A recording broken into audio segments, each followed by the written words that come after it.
Hello दोस्तों, नमस्ते, प्रणाम। सभी का स्वागत है सविता यादव जीवन प्रिय के चैनल पर, खुशबू यादव अधिकृत के चैनल पर। तो आप लोग सर्च करिएगा, सब्सक्राइब करिएगा, ढेर सारा प्यारा आशीर्वाद दीजिएगा।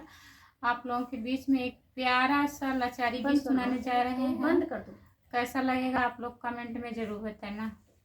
अमवा के लंबा टिकोरा कोई तोड़े ना पावे।